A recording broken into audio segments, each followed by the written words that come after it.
Thursday night live streams, guys. Thank you for joining me on Billievers Talk. Always enjoy having you guys on here. Always enjoy being here on a Thursday night. Again, guys, thank you for joining me. My name is Joe.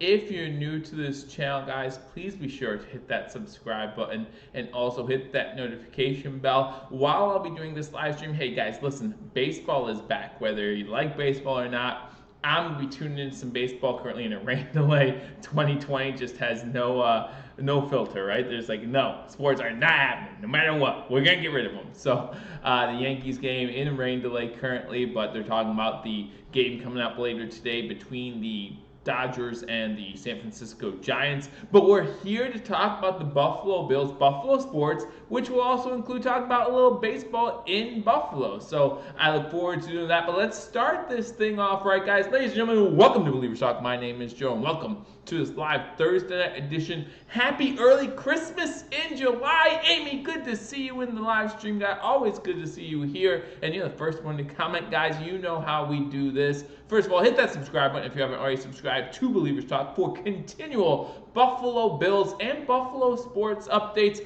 Also hit that notification bell, like this video, like this live stream, as we go live every Thursday, 9:30 Eastern Time in the off season, and then during the regular season at halftime of the Thursday night football game, keeping you completely up to date on all things Buffalo Bills. And of course, we will be posting videos throughout the week. So again, make sure you hit that subscribe button and then leave a comment. Let me know what you're thinking. What do you think about Ed Oliver, right? Everyone's excited about the news about Ed Oliver, obviously being all of his charges being dropped. What does that mean? I recently, just this afternoon, released a video talking about Buffalo Bills suspensions in history, and some of them included charges being dropped and players still being suspended. We've seen that throughout the league, and so we have to question, what does this new arbitrator do? So we're going to talk about that. Smash that like button, Amy says, and Nate, it is good to see you. Welcome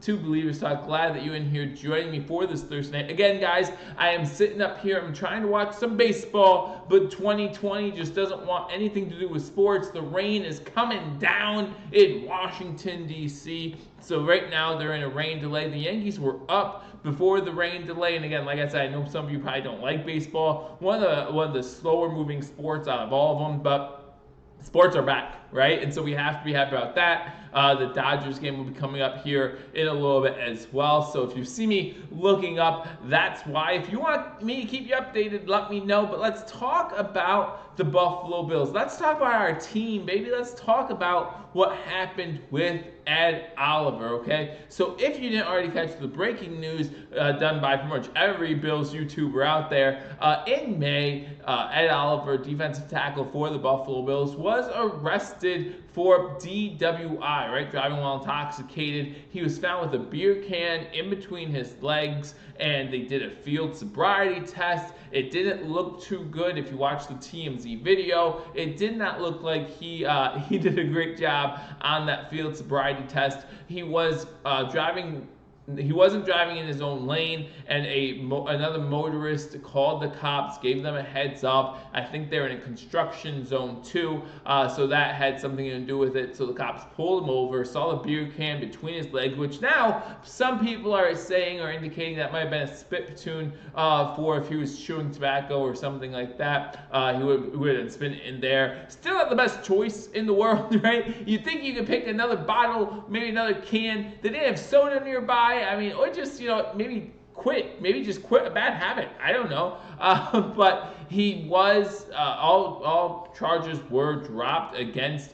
Hey, Anthony, how you doing? Good to see you in here as well. All charges were dropped against Ed Oliver, and as soon as we heard all charges were dropped, the next thing we hear is he is driving all the way from Houston, Texas, up to Buffalo to be with his teammates, to be with his football family, with Bills Mafia, and we are happy to have him here again. Buffalo Bills training camp just a few days away from starting. That's the case for most NFL training camps. Now, we have had the Houston Texans and the Kansas City Chiefs, their training camp started on Tuesday because they are that first Thursday night football game. And if anyone's been paying attention to the NFL recently, obviously the NFLPA and the NFL going back and forth between some things that the NFLPA still feels like are not adequate enough to come back to playing during these COVID-19 conditions. Some things that people think, hey, these things should have been taken care of a while ago, and I would agree with that. Again, you had plenty of time to come up with ways to satisfy the players, what the players needed in order to feel safe coming back to the football field before training camp. It's not like COVID just hit in June or July. This thing's been here since March. Before that, it's just it really started hitting here in March. So there's no reason for the NFL to have dragged their feet in this issue. But I think that goes both ways, right? I think that's the NFL owners and the NFL Players Association not coming together before the deadline, basically, and trying to figure something out. Now, it's good to see that they're working together and trying to get things figured out before the start of training camp so that we can get a full training camp and we can have football to closest of a full extent that we can. Wow, that was a terrible pitch. The first pitch of the game, or the ceremonial first pitch, that was a terrible pitch by Cuomo. But hey, it happens. It happens. So again, guys, thanks for joining. Hey, Angry Buffalo Sports fan, glad that you're in here too. Again, guys, if you're just joining me, I am going to be looking up at the screen as I'm watching baseball. Normally not a huge baseball fan. Speaking of baseball, today we found out that the state of Pennsylvania, the state that I reside in, has denied the Toronto Blue Jays' request to play baseball in PNC Park where the Pittsburgh Pirates play. They will not allow for two professional baseball teams to take over the same stadium. So that means that the Tampa Bay Blue Jays are running out of options. And here's the City of Buffalo still saying, hey, we're here. We have a stadium. We're ready for you. He says, Angry Buffalo Sports fan. Hey, I don't live in New York, so I'm okay with that. It wasn't Cuomo. It was the one doctor. I forget his name. But anyway, Sunny from Alaska, glad that you can make it in here. Hopefully that you guys are all staying safe up there in Alaska. I actually have family in Alaska. I have cousins that live in Alaska. I was actually at in their wedding when I was like 4 years old. I was the ring bearer. So, but yeah, I do have family that lives in Alaska. So thank you for joining me. Hopefully you've already hit that subscribe button. If you haven't, hit that subscribe button. Let all your friends know, hey, if you're not doing anything during this COVID period, watch Billievers Talk if you are a Bills fan, and we'll keep you up to date right here. That'd be pretty cool if Toronto played in Buffalo, says Amy. Absolutely would be really cool if the Toronto Blue Jays would play in Buffalo. And listen, they said the Toronto Blue Jays came out and said that, the field is just not adequate for Major League Baseball. They would not feel comfortable playing in a minor league park. They wanted more amenities and things like that you would see in a Major League park. Always wanted to go to Alaska. Amy says, yeah, I want to visit my cousin who I was in their wedding. So that'd be cool to go to Alaska. But so how comfortable will it be to have a 60-game road schedule? If you're the Toronto Blue Jays, would you rather play in a AAA ballpark? And oh man, it's just not the same. We want that Major League feel. We want the stands to be filled. Oh wait, they're not going to be filled. We want better seats in the clubhouse. Oh wait, we're not supposed to be hanging out in the clubhouse. Like, what's the big deal? Right? You're not supposed to be in the stadium for a long amount of time other than in the dugout. And guess what? All dugouts are the same. Other than in the bullpen, guess what? All bullpens are the same. The mound's the same distance away from home plate in a AAA stadium as is in a Major League stadium. So what is more uncomfortable? Playing in a AAA stadium or being on the road for 60 games in like 85, 90 days? You're constantly going to be traveling. You would rather do that then call a place home. Listen, I'm sorry your country didn't want you, okay? I'm sorry. I'm sorry that your country, has done a better job, some would say, at locking down the country and making sure the pandemic doesn't get too out of hand, right? But that's just the way it is. We have a team, we have a city, we have a ballpark that wants you to play there. And let's be honest, they're only 2-3 hours away from Toronto. Pretty much when you talk about the United States, you're talking about one fan base being a fan of the Toronto Blue Jays, and that's people in upstate New York. Those are the people who would be your fan base here in the States. And you're alienating them? You're alienating them because you don't feel like it meets your standards. First of all, we know that there have been people there to try to bring up to code with Major League Baseball, trying to bring the stadium up to code where the Bisons play. So we'll see improvements. Will it be perfect? No. But what's perfect right now? Please tell me what's perfect right now. I went to live in Alaska, so I'm a Buffalo sports fan. Yeah, they actually, I was checking state by state, like COVID deaths. They have less than like 25 deaths in Alaska. It's pretty great up there. Now, obviously, considering how many people live there, you have to take that into account. But they seem to be doing pretty good. So, again, glad that Sonny can join us from Alaska. But why would you alienate a whole fan base just because you don't feel comfortable? Again, what's comfortable right now? We're playing games with no fans in the stands unless they decide to go ahead and use those fake fans that they were talking about on FS1 or Fox Sports. You have no crowd noise, again, unless it gets pumped in by the stadium itself. You don't have any of that, so don't sit here and talk about, oh, we want to feel normal. Do you know what feels normal to me? Being able to not be on the road every single day during a season. We got rid of the Braves for the Bisons. Hey, I did a video on the Buffalo Braves. I talked about possibly bringing them back. It'll be awesome. Talk about both the basketball team and the baseball team. It would be awesome to bring them back, especially now as they sit here and they talk about the expanded playoffs. Today, MLB announced and the players announced that they are going to have a 16-team playoff. That means Toronto has a good chance to be in the playoffs this year. And again, you can have playoff baseball in Buffalo. And who knows what's going to happen towards playoff time, right? Not saying that they'll freely allow the whole stadium to be filled, but half capacity, 25% capacity. You're talking about playoff baseball in Buffalo. It's a good way to get some extra revenue. And it doesn't have to be Buffalo. I talked about this on Twitter. And again, guys, follow me on Twitter if you're not following me on Twitter. I try to keep you guys up to date there as well. Go down to St. John Fisher, where we can't have Buffalo Bills training camp anymore. Help them out a little bit, right? Give them a little extra revenue. Go up to Syracuse. Syracuse University has a beautiful ballpark. Go play there. There are plenty of opportunities, plenty of options. Stop whining like little babies because it doesn't meet our standards. Aw. Do you know what doesn't meet my standards?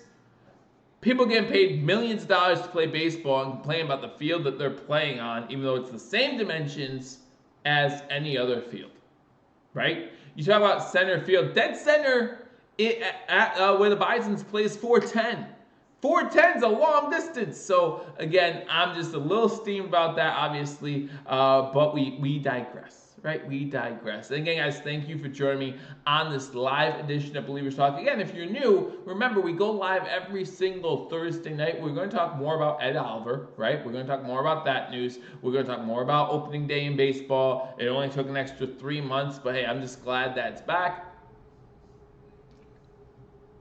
And if you guys have any questions, again, you guys run these streams, man. If you have any questions, you can let me know in the comment section. Happy to answer any questions. If you have questions about Ed Oliver and the league policy. Guys, the good news about all of this, right? When you're talking about Ed Oliver, you're talking about the Montgomery County in Houston, Texas, dropping all charges, now the NFL can decide what to do.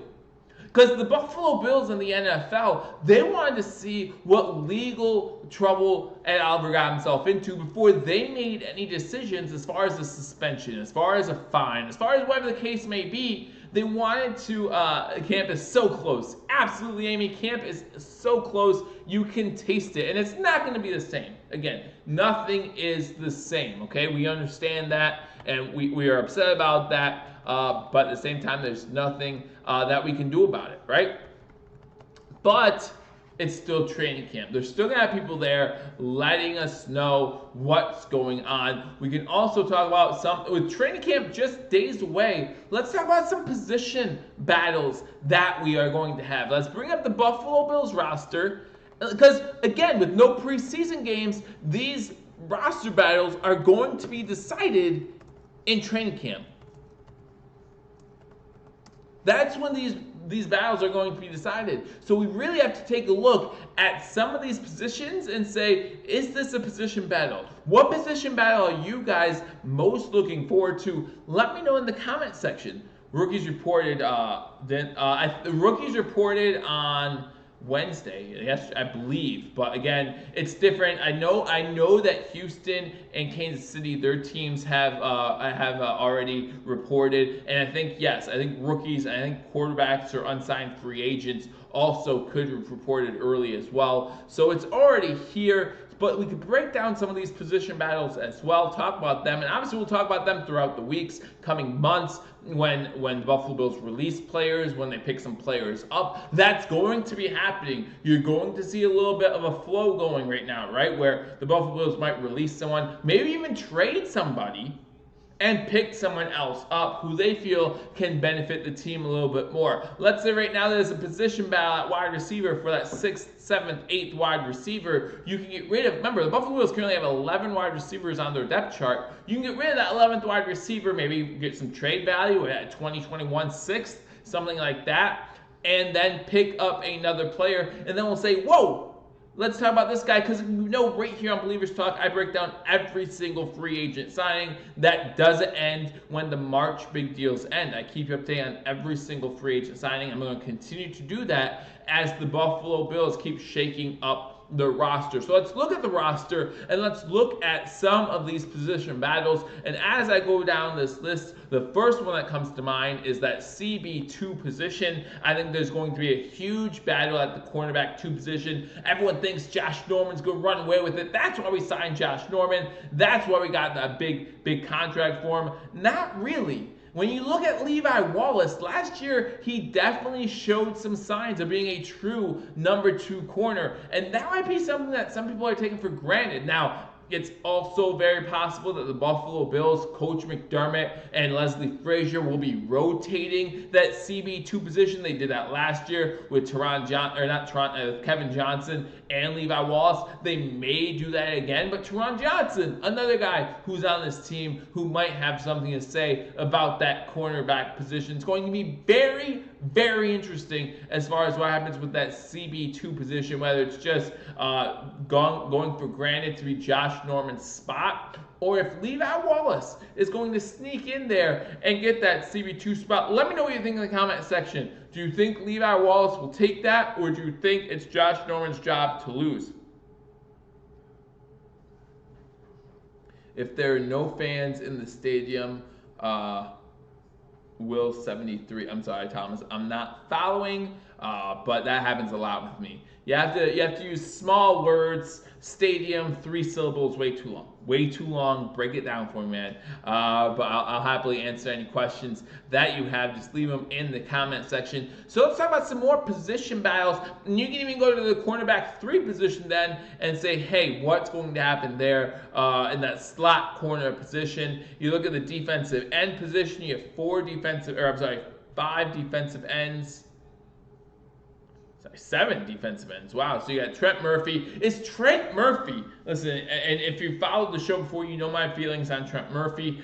Is Trent Murphy still going to be on the Buffalo Bills at the start of the NFL season? Again, I think Trent Murphy does a really good job, but with that dead cap money, that money that we would save if we released him or traded him, you have to think that's what the Buffalo Bills are looking to do. So do you think Trent Murphy is going to be on this team come September? I personally do not. If there are no fans in the stadium, will 73 doesn't blow up Dallas too? I knew you were looking forward to talking about blow up Dallas, Thomas. You always bring that up. I hope Levi wins CB2, says Daniel. I think it's Norman is going to wow a lot of people this year. Hey, Daniel, good to see you in the chat. Listen, and it can go both ways. And again, you could see a rotating basis at that CB2 position. Listen, we know CB1's on lockdown, right? We know we know that Tre'Davious White is going to lock down that CB1 position, and we don't have to worry about that, right? For 3 years, he's locked it down. He's done a great job. No reason to think he won't do the same thing in season 4, especially when he knows that contract extension should be right around the corner. He wants to get that payday. Trade day, go get your payday and make the Buffalo Bills realize, hey, we need to pay this guy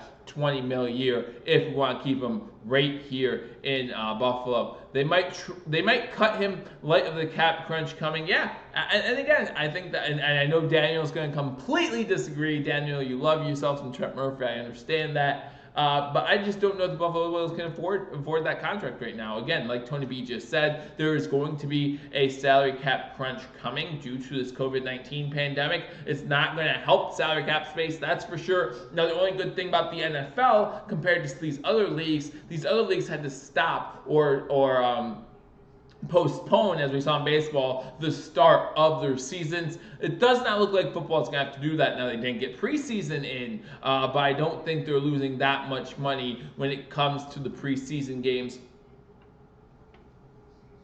anyway. So those are some. I don't know. Madden says White is just okay.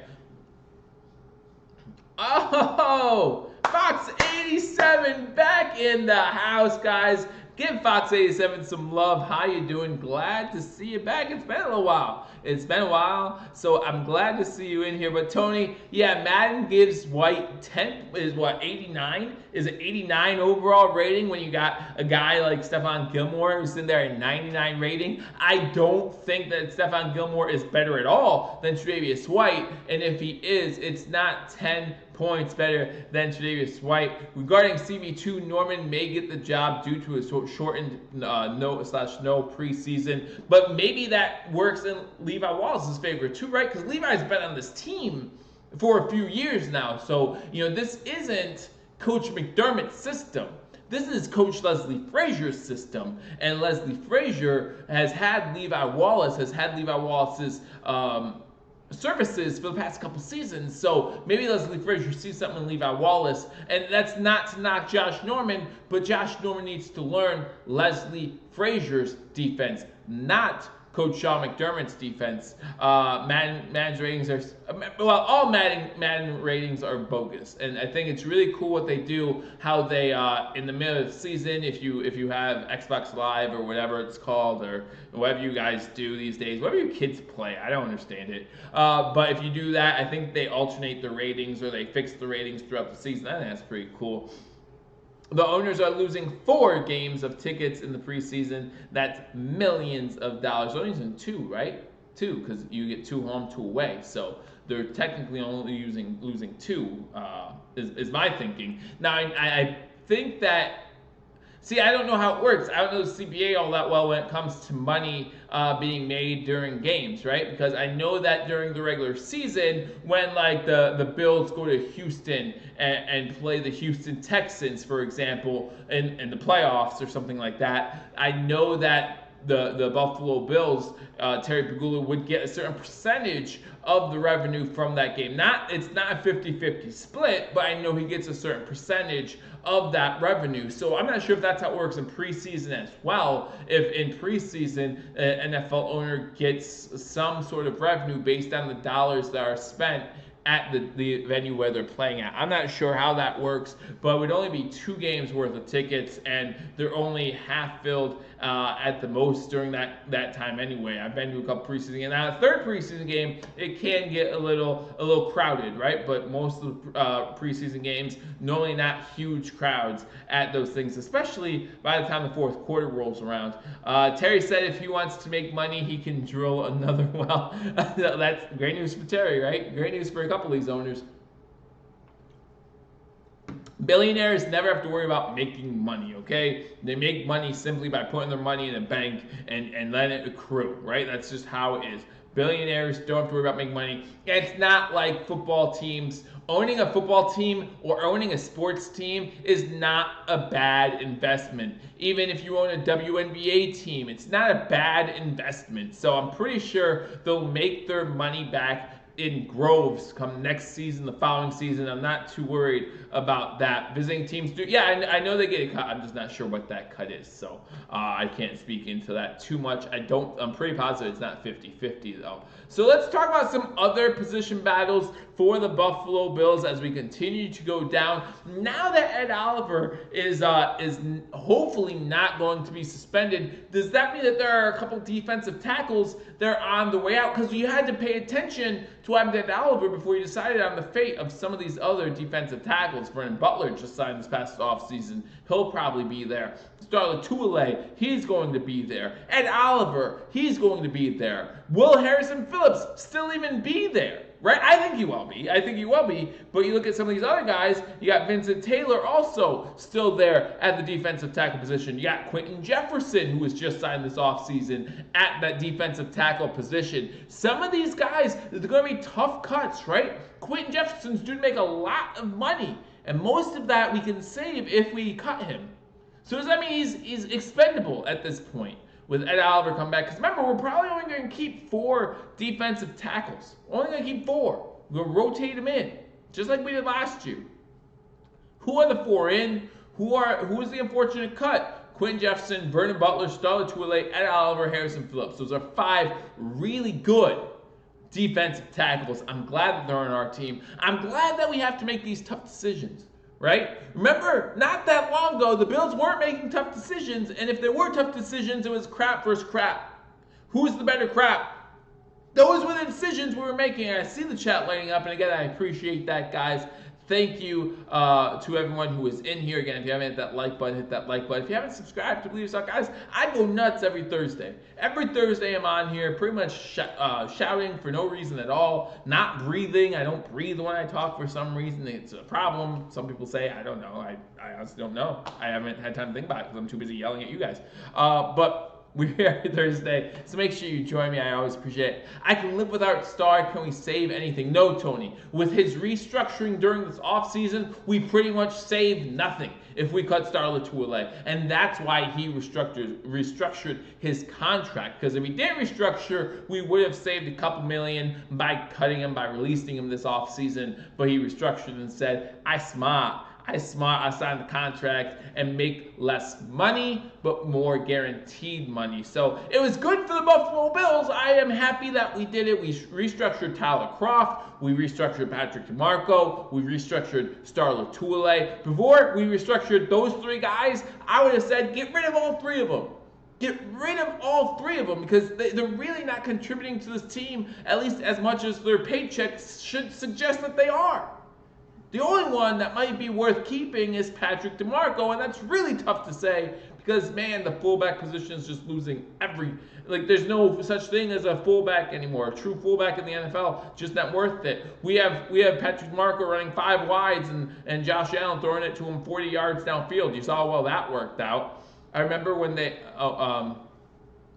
we're bragging about Whaley being the only GM to have all his draft picks starting in 1 year. That was because the team was terrible. The team was terrible, and that's what I mean. I mean, it's good to have these tough decisions. I know they're tough for the GM. Luckily, they're actually not tough for us. They're not tough because they're not our decisions. We'll just judge the people who do make the decisions once they're made, right? Luckily for us, they're not our decisions. Who's getting capped? I don't know. I'm not losing sleep over it as far as making the decision. I don't have to release anybody. I'm going to lose sleep over it because this is my team, right? The Buffalo Bills are my team, and I just can't think about not watching a Buffalo Bills football. He's kind of an NFL legacy piece. Yeah, between the Buffalo Bills have a fullback. There's still 18 teams in the NFL that have a fullback. In the NFL, so it's a dying breed, right? It's a dying breed there in the NFL. But speaking of the fullback, though, is there another competition there?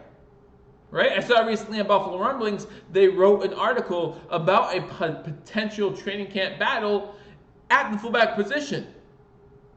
So we have to talk about that, right? So I'm reading directly from this article, guys. If you don't go to Buffalo Rumblings, they keep you up to date on all things Buffalo Bills. So you want to make sure you check them out. If you don't mind reading a few articles, I like going on there, seeing what they have to say. One of the firsts in the game to do it, so I respect them and give them much props for that. But the Buffalo Bills line up with 2 running backs on a total of 171 times last season. That's 15.6% of offensive snaps. The team's own fullback appeared on 166 offensive snaps. But remember, Patrick DeMarco really isn't being kept for his offensive prowess. He's being kept for what he can give you on special teams. But when you think about special teams, you ask yourself, well, weren't the Buffalo Bills special teams bad the past few seasons? So shouldn't that mean the 40-yard downfield throw happened to DeMarco happened once too many times. one time too many, and it was in a big moment, right? It was in a really critical spot in the game, and it just wasn't the best idea. It just really wasn't the best idea. Double covered. I don't trust Patrick DeMarco. I'm sorry, but we know that he's not being kept for his offensive capabilities. He's being kept for what he can give us on special teams. So maybe the Buffalo Bills keep him around for that reason. Again, they did restructure his contract, so we don't save too much, but he's not worth that much as far as the contract goes in the NFL. So we'll see what happens there. Would we be able to really eliminate the fullback position? I don't think we'd be able to do that just because of the offense that Brian Daboll runs. He runs a very run-heavy type offense, and you need to when you are a team like the Buffalo Bills. So maybe we do need a fullback at that position, but who knows what is going to happen there. The current fullback role is a hybrid versatile role, not the Sam Gash style of just blocking. Listen, we need to get that back though, right? We need to get some Mike Allstott type fullbacks back. It'd be awesome. But you're right. The fullback in the NFL today is someone who you need to be able to catch a ball out of the backfield, even if it's just a screen pass, not 40-yarder. You need to be able to run the ball a few times just to make things a little tricky for the defense. Need to be able to be a good pass blocker as well. That's a very key part of being a fullback in the NFL these days. The most surprising part of the downfield throw to DeMarco was so you have to think someone was open, right? If Houston was like, oh, we got to double DeMarco, like, wasn't John Brown in single coverage? Cole Beasley single coverage? Someone had to be open. If they're double covering Patrick DeMarco, someone had to be open. Well, you're only half of a fullback, you get a halfback. Ha ha ha. Tony B's got jokes.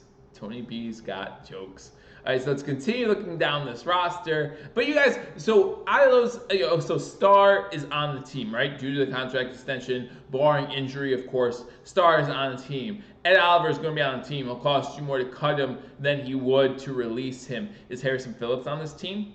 You don't save any money by releasing Harrison Phillips, but you don't lose that much either. Vernon Butler, does he make this team? Quinton Jefferson, does he make this team? I think it comes down to Quinton Jefferson and Vernon Butler. I really do. And in that case, you save a lot more money if you cut Quinton Jefferson. Maybe you can find a trade partner. Maybe you find someone who needs defensive tackles and you can get rid of them and maybe get a 4th or 5th round draft pick for a guy like Quinton Jefferson. I think that's a reasonable price. And then the Buffalo Bills make out like bandits, getting that fit. Maybe it's a 4th. They get the 4th back that they gave up for Stephon Diggs earlier this year in the Stephon Diggs trade. And then you have all 7 rounds going into next season, 2021. Mike Allstott carried the ball a lot, was practically running back, a pretty good one too. He was awesome. Him, and I think it was work done, right? We're in the same backfield, and man, they were just really, really fun to watch. So, would love to have that duo with Moss and Singletary. I would love to have that 1-2 punch with them two guys. So now we look at the kicker position. Let's talk about the battle at kicker. Stephen Money Hauschka versus Tyler Bass. Now, if we cut Stephen Hauschka, I do believe that we end up saving $2.5 million. Well, both Vernon Butler, Daniel, to answer your question, both Vernon Butler and Quinton Jefferson were signed this year, right? They were both signed this offseason. So you can make the argument for both of them. But again, I think Quinton Jefferson's deal is more team-friendly. So we'll see what happens there. They wouldn't even consider cutting Harrison, and they shouldn't. He had a very productive year 1. Unfortunately, he got injured early in year 2. We couldn't see exactly how much improvement there was. So yeah, we shouldn't cut Harrison Phillips. But yeah, let's talk about that kicker position. Tony B comes in with Bass all day. We got Stephen Hauschka, the veteran, the guy who, again, you might not remember this, went 5 for 5 in that playoff game, including a 42-yarder to tie the game up as the clock ran down to zeros in the 4th quarter. So pretty clutch there. So you have to give him credit. I know he hasn't been as on point as he was in seasons past. I know he only went 1 for 78,000 during of field goals of 50 more yards last year. I know that he doesn't have the leg that he used to have. but there's something to be said for consistency. And when you look at Tyler Bass and you look at his field goal percent, yes, he can kick the ball a country mile. We've all seen the YouTube or Twitter or whatever clips of him kicking the ball 60, 70 yards in the air. MLB is taking a beating tonight. Do you think the NBA and NFL will follow? I think the biggest issue with the MLB tonight is the fact that Soto tested positive for COVID, and they got the test results back today. I think that's the biggest ding for the MLB tonight. I think that I have seen Bass's leg, Tony. I really have. I'm going to get back to that in a second, to Scott's question. As far as the NBA goes, that bubble thing seems to be working.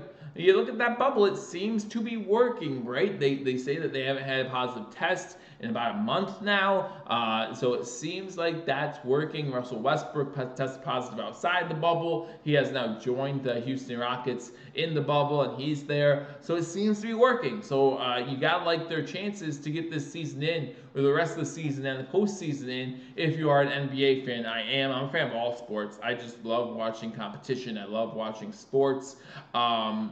As far as the NFL, you just don't know, right? You just don't know. It seems like they're doing everything they can to make it happen. The Major League Baseball is taking a ding tonight, but remember, this is the first day. The first day back, you knew there was going to be some issues there. So we're going to see what continues to happen. I'm watching the games as we speak. They're just getting ready for the first pitch in the Giants-Dodgers game. Not sure if the Yankees game will come back on when that game gets put back on. I'm not sure if maybe they're still in weather delay, so I'm not sure what's going to happen there. But let's talk about Bass. Okay, yes, Bass has a killer leg. But in college, he was only about 78% on field goals, right? I mean, I'm trying to remember back to when I did his draft video when the Buffalo Bills drafted him. Now, again, we save money with Bass. We save money. So if you're looking at Bass versus Hauschka as simply a money thing, then you're right. You got Bass all day. You got to stick with Bass. Bass will be kicking the ball out of the stadium to try and show up Allen after he throws it out of the stadium. Because I love to see that. So another thing you have to think about with Bass, too, is his touchback percentage, right? So if Bass can get better touchback percentage than Stephen Hauschka can, that's another consideration when you look at the kicker position. Stephen Hauschka, again, just doesn't have that strong leg he once did. Not as young as he once was. But so Tyler Bass, if he can get that touchback percentage up, give teams less chance to return kicks, might help our special teams overall in the long run. Means that when the kicks don't go into the end zone, then hopefully the special teams can get down there. Maybe he can add a little more hang time to those kicks and try to down them inside the 5, give his team time to get down there as well. Those are all possibilities, but right now we do know that that's a huge competition. Huge competition between Bass and Hauschka. One that would have been fun to watch. One that I'm really looking forward to see what Bills beat reporters write about, because you have to think they're going to allow some media at these training camps, right? They're going to allow some media, if they're tested, maybe stay inside a training camp bubble. If they do that, allow them in to the training camp sessions to see what's going on, to talk to some of the coaches, some of the players, and to keep us Bills fans up to date on what's going on in training camp. It's going to be very interesting. Would love to see the Bills actually stay at One Bills Drive during this time. You know, normally when they're at St. John Fisher College, St. John Fisher University, they do stay there. They stay in the dorms. Now, there's not dorms at One Bills Drive, but they could definitely make something happen. You know what I mean? We're not using those suites right now. We're not using some of the places in the stadium that could qualify, get some cots in there, big boys to be on cots. I understand that. Again, not the most comfortable. So Toronto, the Blue Jays wouldn't like it. But it would create that camaraderie, right? That team building, and you really want to do that during these sessions, especially if that's what you're used to, because their teams know they can't kick them. But Bass is kicking a long ball that other college kickers don't get a chance at because they just know they won't make them. And again, we know that Bass has a leg, and that's the one thing that he does have over Stephen Hauschka. But as we continue to look at these battles going on during this training camp, again, training camp just a few days away from starting. Again, training camp's already started for some of these teams. You talk about the Houston Texans and the Kansas City Chiefs. Patrick Mahomes, currently the richest man in sports, so good for him. You want to talk about that punter position? I don't. Vedvik better win this one out. I'm sorry. If Vedvik doesn't win, if I actually have to learn how to pronounce Corey's last name, I'm just going to be very upset the whole time. If you've been a fan of this channel, you know that I'm not a fan of Corey Jorges, and I just watch. They already have a runner on first base. I don't know what happened. So Clayton Kershaw is not pitching. He actually just had back spasms or something announced today. So we will not be seeing him pitching in opening day for the Dodgers. That's probably the first time in a while that's happened. But yeah, I just don't like Corey at all. And I would love to see Vedvik win that. I would love to see anybody win that. I would love to see I'd love to see Tony's blow-up dolls go in there and possibly win that job, because man, I just really and King Cam was in the house. I missed that too. Oh my gosh, King Cam, you still here? I didn't even see your comment. Bojo, Dan Gary says Bojo. I could say that. So I know some people are a fan. I personally am not. I just am not a fan of his. It'll be interesting to see what happens to Vosean Joseph during training camp. I know a lot of people are excited about Vosean Joseph. He was drafted last year by the Buffalo Bills out of Florida. We picked up A.J. Klein this year to hopefully replace Lorenzo Alexander. So we do have some questions at that linebacker position, right? We know about Tremaine Edmonds. We know about Matt Milano. But there are a lot of linebackers on this team who hopefully can step up, right? We signed Tyler Matakovich this year, but we signed him mostly for his special teams capabilities. Again, you talk about trying to win at all three phases. You talk about that special teams. You talk about Tyler, and just hopefully he can really contribute at the special team position. Tony says, "Don't worry, we're not punting this year." Allen tossing TDs and Bass kicking from the 50. So no need to punt. Tony B says, if you want to punt, just do like a drop kick with Tyler Bass or with Josh Allen and just see what happens. And with that defense, we give them the ball at the 10-yard line every time. They're not getting in the end zone. So we'll see. I think the Buffalo Bills might punt once or twice. All right, I'll put the over/under at 3.5. Okay, so you can take that bet. I'll cover up to $0. So look forward to seeing some of the bets coming in there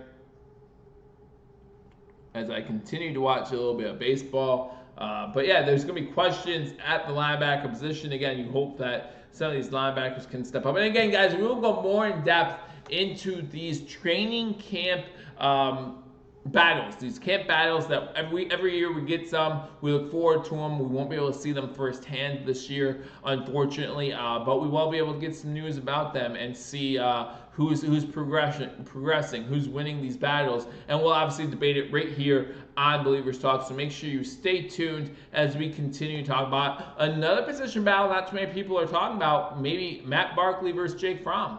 Jake Fromm, a 5th-round draft pick. We know about some of the things that came out of his social media account or whatever it is. Cut them both. We're not punting, so cut them both. It doesn't even matter. And then you save some money. Not a lot because they're punters. They don't make that much money. But let's talk about that backup quarterback position. Can Jake Fromm take that job from Matt Barkley? I hope he does not. I like Matt Barkley. You talk about a veteran guy, a guy who can help Josh Allen continue to grow, to continue to progress in this league, to a quarterback who is completing over 60% of his passes, who is able to handle the moment. Listen, we know that Josh Allen has great leadership skills. We know Josh Allen has this great drive, this great will to win, but he needs to be able to calm down. When he runs, when he scrambles for a 20-yard gain with a minute left, realize, hey, I don't have to lateral this back to the tight end and then end up making a potentially huge mistake. Hey, Rich, how you doing? Glad to see you in here. Always love to see those emojis. I love the sunglasses.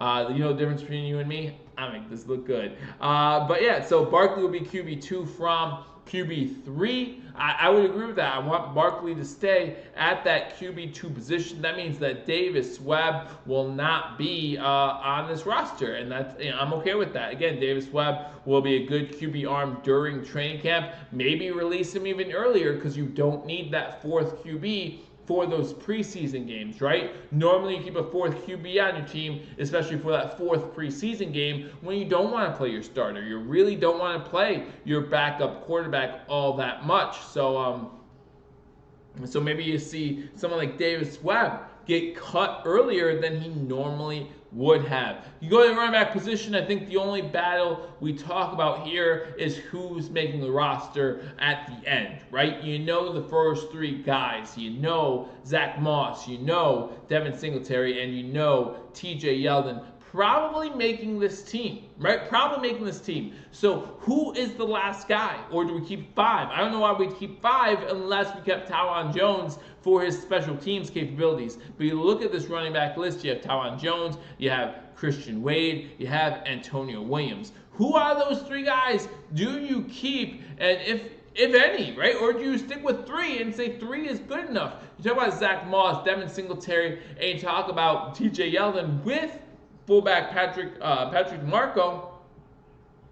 When's the first regular season game, says Rich G? We play the Jets, I believe it's going to be September 10th. But let me double check that. Let me double check. No, it's not September 10th. Don't listen to me at all, ever. September 13th is going to be the first NFL game for the Buffalo Bills. Let me just double check that, make sure it's not the first week in September, but I'm pretty sure it is the second Sunday in September where the NFL season really gets underway. But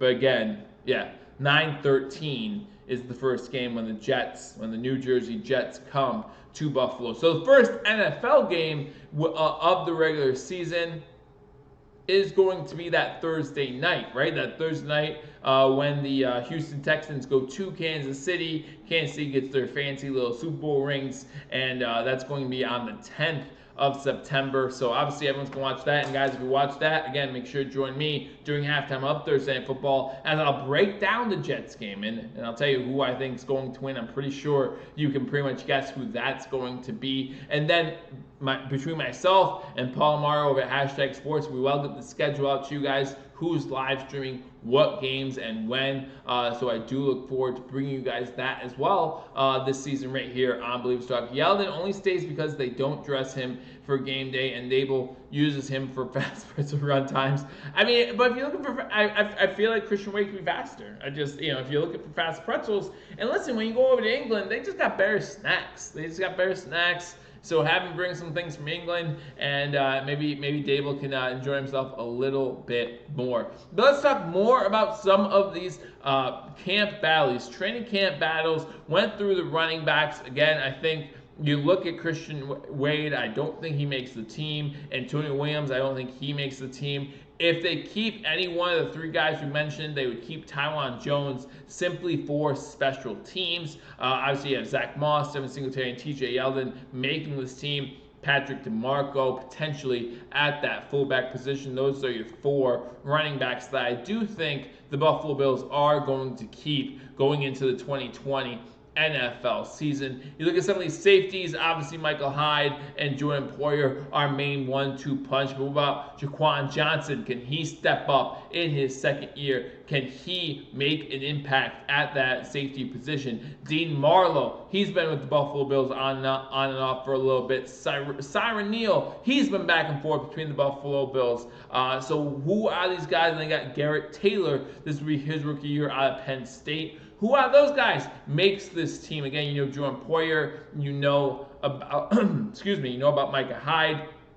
Who else makes this team? I really want to see what Jaquan Johnson can do out of Miami, Florida. I think we've seen what we'll see out of Dean Marlowe. Not sure if he'll have what it takes to make this team, maybe a practice squad type guy. Siren Neal, I think we're going to see him be let go. Also, same thing with Garrett Taylor. He will probably be off this team, and Josh Thomas as well. Two rookies that were picked up as unsigned or undrafted free agent. That could be an edge. Maybe those snacks would be a nice edge for Brian Dable. Happy Brian Dable might call some good plays in the on the field. So then we get to the tight end position, and I think this one's pretty clear. If you ask me, I think it goes. I love Dawson Knox, Tyler Kroft due to the restructuring of the contract. I think we would keep him, and then you have. I think the biggest question would be Jason Kroom, Lee Smith. Do you keep either of those guys? I would rather keep Jason Kroom. I want Lee Smith so far gone off this team, it's insane. I don't know why Lee Smith is still here. I don't know what he's doing other than holding somebody somewhere. I really don't like seeing Lee Smith on this team. Would love to see him gone. If that means bringing Jason Kroom on, even though I don't think he's dating Pagula anymore, maybe we could see what he has at that tight end position. But we know Knox. We know Kroft. I think Tommy Sweeney is pretty safe. Then just comes down to Nate Becker, Jason Kroom, or Lee Smith. Give me Jason Kroom all day. And then we go on. Again, guys, we have 11 wide receivers currently on the Buffalo Bills depth chart. Okay, we're not keeping 11 wide receivers. We're keeping 5, maybe 6 if you keep Andre Roberts solely for special teams, although that's not what happened last year. Last year, we kept 5. So I think Rich G coming in with a $10 donation. Rich G, I appreciate you. I appreciate you. I appreciate all that you do for the channel. Thank you very much. And I mean that. I know I get very excited. I get very passionate. But I'm only passionate because you guys are here. Obviously, if no one's here, I would just turn it off and watch baseball. But just seeing you guys here, hanging out with me, always a good time on Thursdays. If you were here last Thursday, you know I was a little down in the dumps, but you guys helped out with that. And, it's been a really good week, so I appreciate that. I thank you. I thank my family. I thank everyone who supports me for that. But he comes in with a $10 donation, says, appreciate all the Buffalo Bills content, Joe. Let's go Buffalo. Absolutely. Football emoji, fist pump. Again, Rich, I really appreciate that. And I look forward to bringing you all the live Buffalo Bills footage that I can during the regular season. Always a lot of fun with you guys. Dan Gary's Lee Smith is perhaps the best blocking tight end in the league. He's basically an extra lineman. McDermott loves him. He's staying. Yes. More holding penalties, right? I mean, his blocking ability is not what it once was. It's not. It just isn't. And if it was, there'd be less penalties. I realize that Coach McDermott, Brian Dable, they're huge fans of Lee Smith. But hopefully they see what we see, and that's a lot of yellow flags. A lot of yellow flags, and if he can stop those, then I would want to keep him on this team. But with those, it's just too big of a risk. It's just too big of a risk. And that's just something that I just don't know. Tony B says Allen loves Lee Smith as well. A lot of people apparently are saying Lee Smith staying. That breaks my heart. Breaks my heart to think of Lee Smith staying. But yeah, I mean, you might be right. As I watch baseball, into the stands. Oh, nice catch. Nice catch in left field by whoever the Giants left fielder is. I don't know. But yeah, so going into the second inning, hey, we have a baseball game that doesn't look like it's going to rain, and it's going to actually complete this game, so I'm excited about that. Foster is at risk. So let's talk about the wide receivers. Let's go ahead and do that real quick. So here are your 11 Buffalo Bills wide receivers. Cole Beasley on the team. John Brown on the team. Stephon Diggs on the team. Those 3, no questions asked. Okay, so let's go over all the other wide receivers, and you guys pick 2. Pick 2, okay? Here they are. Gabriel Davis, rookie, UCF. Picked him up in the NFL draft. Nick Easley, probably gone. Second year out of Iowa, probably not going to make this team. But you got Nick Easley. You got Robert Foster.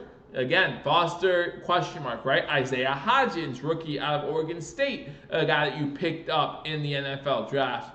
Ray McLeod, probably on the outside looking in. Isaiah McKenzie, same situation. Andre Roberts, again, maybe for special teams, you want to keep him. And then you have everyone's favorite, other than mine, Duke Williams. Most of the penalties were false starts. I'd have to go back. I know there are a few holding penalties in there as well, but you'd have to go back and see what he did.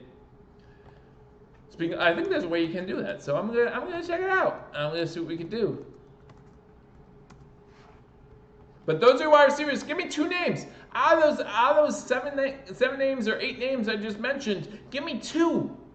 And that's how star-studded our wide receiving room is. Again, we know the top 3 are staying. Do you keep your 2 draft picks, Hodgins and Davis? Do you keep Foster? Do you keep Andre Roberts? Do you keep Ray McLeod if he shows up in training camp? Do you keep Duke Williams?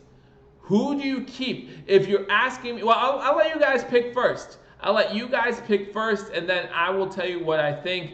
Dan Gowie says, Tony B says Davis and Roberts. Dan Gowie says Diggs, Brown, Beasley, Davis, Roberts, and Hudgens. Foster to practice squad. Can Foster be on the practice squad? You can only be on the practice squad the first 3 years. This is his 3rd year, so he has 1 more year eligible on the practice squad. So yes, Tony B. Foster could end up on the practice squad for 1 more season. So those are Tony's wide receivers. Those are Daniel's wide receivers. My wide receiver group for 2020. Give me a second here. Give me a second.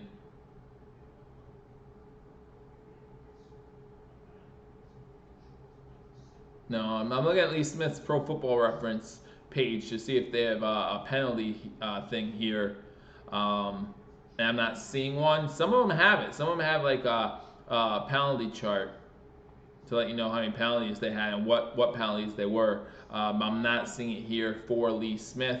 Maybe the calculator just really can't calculate that high. But yeah, Tony, yeah, it can happen. So anyway, here are my wide receivers. So you got Diggs, you got Beasley, right? You got Brown. Those are the 3 easily staying on this team. You have to think about size, okay? You look at Stephon Diggs, 6 foot out of the 3 guys we just mentioned. He is the tallest at 6 foot. So you have to have a little size in there. Well, we did draft some size. Isaiah Hodgins, 6'3". So I think we're going to keep Isaiah Hodgins. I really do. I think that's, I think it's going to be Hodgins versus Duke Williams. And I think Hodgins is going to win just because of youth and just because of the fact that, he has more upside. I really believe that. So then I have Hodgins. So that's 4, okay?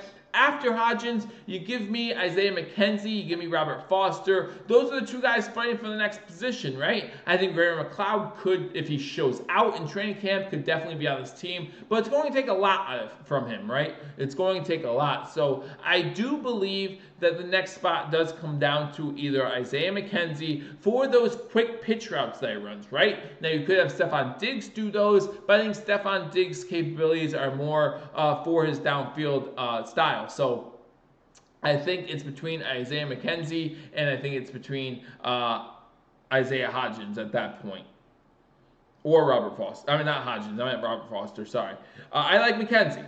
So, and then I do think we keep 6. I think we keep Andre Roberts just because of his special teams capabilities. And I do believe the Buffalo Bills are going to throw the ball a little bit more this season. So if you look at my wide receivers, that would mean I have us keeping Cole Beasley, I was keeping Stephon Diggs, I was keeping John Brown, and then the 3 others that I have us keeping would be Isaiah Hodgins, Isaiah McKenzie, and then Andre Roberts. Those are my 6 that I would keep if I were the Buffalo Bills. But again, everything can change. This all could change. Injuries happen, unfortunately, so we might see some injuries dictate what happens at the wide receiver position. But guys, we're going to break all those positions down a little bit more, give you a little bit of a free-for-all during this live edition of Believers. So again, guys, thank you for joining me for this live edition. Been on here for almost an hour, so I do want to get off here shortly. But again, thank you guys so much. Rich, thank you so much for the $10 donation. Really appreciate it, guys. Guys, the best way to help out this channel is simply like this channel. Simply subscribe to this channel if you haven't already subscribed. Share this with other Buffalo Bills fans. Guys, the NFL season is less than 50 days away. Really looking forward to it. I am watching baseball. Right now, the Dodgers and San Francisco Giants are 0-0, top of the 2nd inning. We have 21 pitches by the guy who's who's taking place of Clayton Kershaw. Unfortunately, Kershaw got hurt today, or at least was a scratch from today. His starting rotation looks like there's going to be, I thought off the bat it looked like there was going to be a single by the Giants. He is out, so we're going to go into the bottom of the second. We're mid-second now, 0-0, Giants-Dodgers. Turner, Seager, and Hernandez due up 4, 5, 6 for the Dodgers in the bottom of the second. So that's where we're at. The Yankees-Nationals game still in a weather delay. So that's what's going on in baseball. But again, guys, thank you so much for joining me on this edition of Believers Talk. Always enjoy talking with you guys. Again, we went over a little bit of the Buffalo Bills roster, potentially some position battles going into training camp. Going to continue to break those down as training camp begins and we get more and more information about these position battles. Talked a little bit more about Ed Oliver. Again, now that the legal stuff is over, now that the Montgomery County has made their decision to drop all charges, now we get to see what the NFL's decision is, right? I expect a decision to be made within the next week or two, right? I expect the NFL to come out and say whether Ed Oliver will face any disciplinary actions. If I don't hear anything, the longer we go without hearing anything, the better. In my opinion, I think that means that they're just looking past Ed Oliver's situation because there's not much there. And then we also talked about the Toronto Blue Jays, who are currently still homeless before they start their Major League Baseball season. And unfortunately, for some reason, they don't like the idea of playing at their AAA affiliate Buffalo Bison Stadium. But right now, there's no stadium. Camden Yards won't work. They were thinking about going there. Pittsburgh just come out. Pennsylvania just come out and said they will not support 2 baseball teams in 1 stadium. So there goes PNC Park. Buffalo's looking like a good option now. Would rather play in Buffalo in a park that isn't completely sufficient as far as whatever stuff is concerned as far as Major League Baseball standards, then not have a home place to play at all. So hopefully they do come to the right decision there and decide to play in Buffalo, at least for a few games. I think that'd be a lot of fun for the city. I think that'd be a lot of fun for the fans of the Blue Jays. And I think that'd be good for the Blue Jays in general as well because they need a place to play. So again, thank you guys for joining me on this live edition of Believers Talk. Always enjoy you guys being on here with me. Tomorrow we have the Hall of Fame video coming out, so make sure you check that out. We're going to do the video on Bruce Smith, Buffalo Bills Hall of Famer, as the Hall of Fame series is beginning to wind down a little bit. Got a few more Buffalo Bills Hall of Famers to do. If you haven't caught all the episodes, every Friday, 7 p.m. I post them. I do have a playlist out there. You can check that out. But again, thank you guys for joining me. I'm getting tired, so I'm not sure. Probably you guys are getting tired too. But thank you for joining me on this edition. I look forward to talking to you soon. Again, subscribe, like, comment, all that good stuff. I'll talk to you soon. Until I do, go Bills.